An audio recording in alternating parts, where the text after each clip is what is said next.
जिला क्षत्रिय भेंट मुलाकात के लिए बीजापुर जिले के प्रवास में पहुंचे मुख्यमंत्री भूपेश बघेल ने 457 करोड़ 58 लाख रुपए के विकास कार्यों के लोक अर्पण और भूमि पूजन के अवसर पर अपने संबोधन में कहा कि नक्सल प्रभावित जिन क्षेत्रों के बंद स्कूल से पहले नगोलियों की आवाज आती थी, अब वहां बच्चे पोयम गा रहे हैं। अभी कुछ बच्चों से बात की है, वे फराटेदार इंग्लिश बोल रहे थे। यह बीजापुर का बदलाव है। पहले मीटिंग आदि होने पर आम जनता को शाम होने पर घर पहुंचने में डर लगता था, अब वे सुरक्षित महसूस कर रहे हैं। मुख्यमंत्री ने इस अवसर पर 123 करोड़ रुपए की राशि से निर्मित संरचनाओं का लोक अर्पण किया एवं 334 करोड़ रुपए से बनने वाली अधोसंरचनाओं का भूमि पूजन किया। साथ ही उन्होंने हितग्राही मूलक सामग्री का वितरण भी किया है। मुख्यमंत्री ने इस अवसर पर इटपाल में नवनिर्मित बीजापुर गारमेंट फैक्ट्री का लोक अर्पण भी किया है एवं यहां कार्यरत महिलाओं से बात कर फैक्ट्री में चल रही गतिविधियों की जानकारी ली। साथ ही उन्होंने रूरल इंडस्ट्री पार्क का भी अवलोकन किया है। साथ ही उन्होंने जिले में 4 करोड़ रुपए से निर्मित सेंट्रल लाइब्रेरी का लोक अर्पण किया। इस अवसर पर मुख्यमंत्री ने कलेक्ट्रेट परिसर में छत्तीसगढ़ महतारी की प्रतिमा का अनावरण भी किया है। नर्तक दलों का उत्साह, नर्तक दलों का यह उमंग माननीय मुख्यमंत्री जी के प्रवास को लेकर माननीय मुख्यमंत्री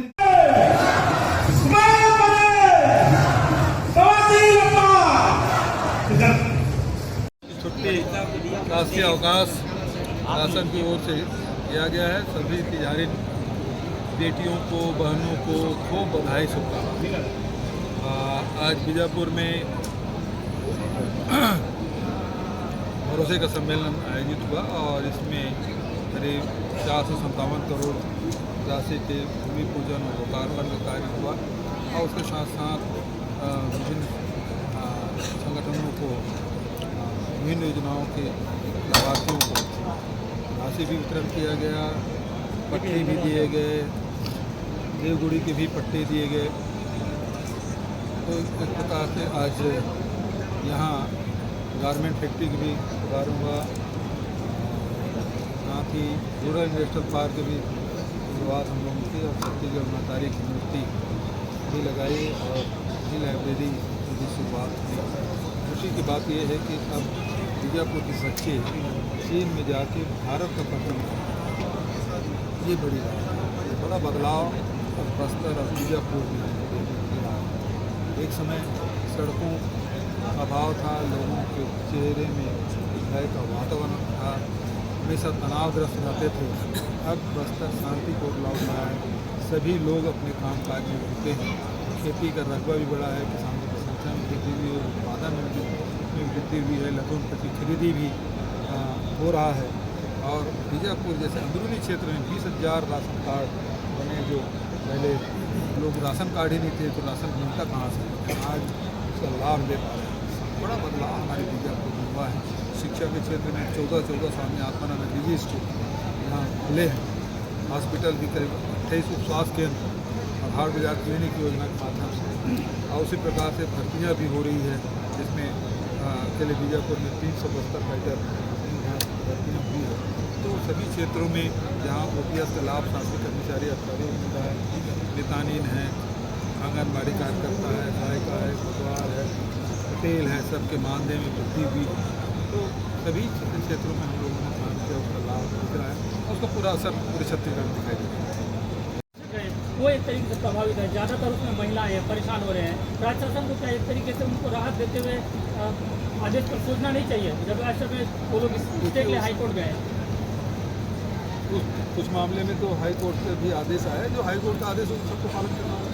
लेकिन फिर उसमें एक चीज़ और हो रहा है कि एक आदेश जो BODO का उसको ये बताया जाएगा रिलीव किया गया है, उसके बाद उनको ज्वाइनिंग नहीं किया गया। वो प्रशासनिक व्यवस्था वो देख लेंगे, शिक्षा विभाग वाले देखेंगे। सर हेरेसमेंट, अब सरकार बन चुकी है, हेरेसमेंट का मामला है और सिलगेर का मामला है सर, सरकार सभी में आयोग का गठन भी किया गया था और उसमें कार्रवाई भी हो रही है। सर कृषि महाविद्यालय की बहुत ज़्यादा डिमांड बीजापुर में है सर।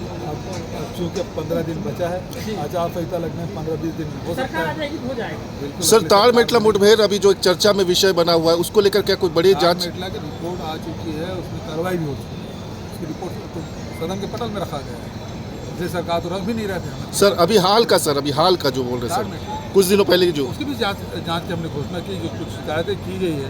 हालांकि पुलिस के द्वारा कहा जा रहा है कि वो नक्सली समर्थक थे,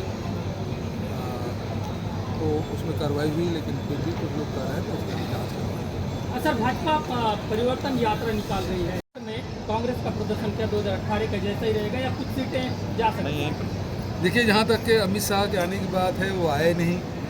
वो वर्चुअल वहाँ से संदेश कर सकते थे, वो भी नहीं किए। स्मृति ईरानी जगदलपुर आ गई थी, वहाँ से वापस लौटे हैं, मैंने सुना है।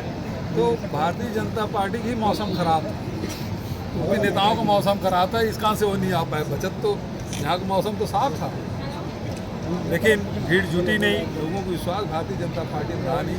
और हमारी पूरी कोशिश होगी 2018 के जो प्रदर्शन है फिर से रिपीट करें। सर बीजापुर में और की बात, थैंक यू।